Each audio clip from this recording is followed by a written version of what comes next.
मान्यताओं के अनुसार प्रदोष व्रत अति शुभ फलदायी होता है।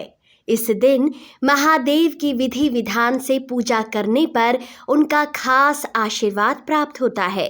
इसके साथ ही व्यक्ति की सभी मनोकामनाएं पूरी होती हैं। जो प्रदोष व्रत शुक्रवार के दिन आता है उसे शुक्र प्रदोष कहा जाता है। शास्त्रों के अनुसार शुक्र प्रदोष व्रत रखने से व्यक्ति को महादेव की असीम कृपा प्राप्त होती है। यूं तो प्रदोष व्रत निर्जला रखा जाता है, इसलिए इस व्रत में फलाहार का विशेष महत्व होता है। प्रदोष व्रत पूरे दिन रखा जाता है।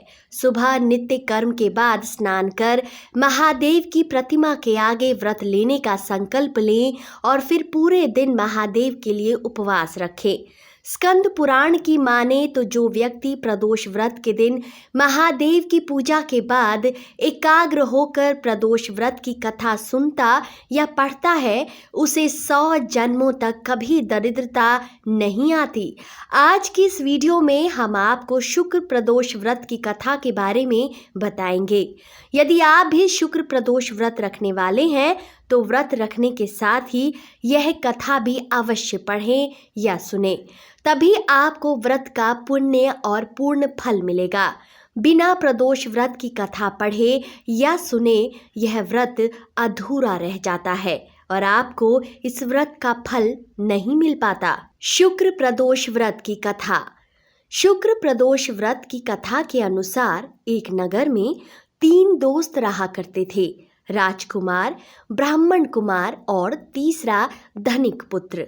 राजकुमार और ब्राह्मण कुमार विवाहित थे, जबकि धनिक पुत्र का विवाह तो हो गया था लेकिन उसका गौना होना बाकी था।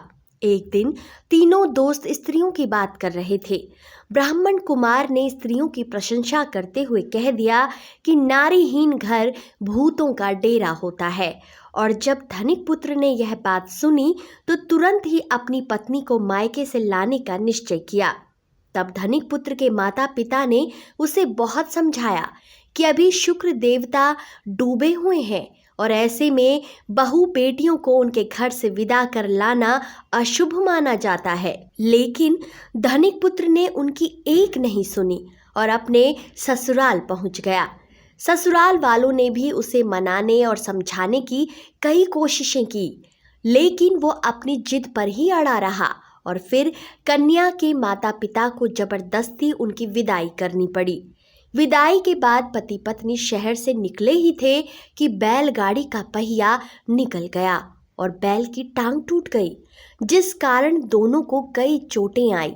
लेकिन उसके बावजूद भी वो दोनों चलते ही रहे।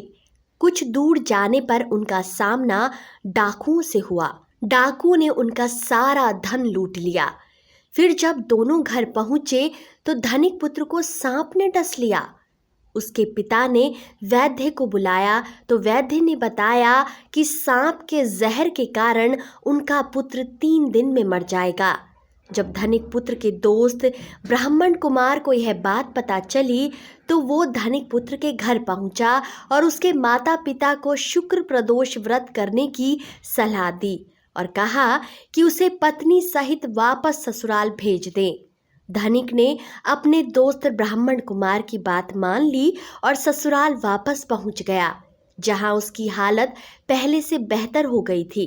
यानी कि शुक्र प्रदोष व्रत के प्रभाव से उसके सभी कष्ट दूर हो गए और उसे पुनः जीवन मिल गया। तो दोस्तों, कैसी लगी आपको ये वीडियो? अपनी राय कमेंट सेक्शन में ज़रूर बताएं।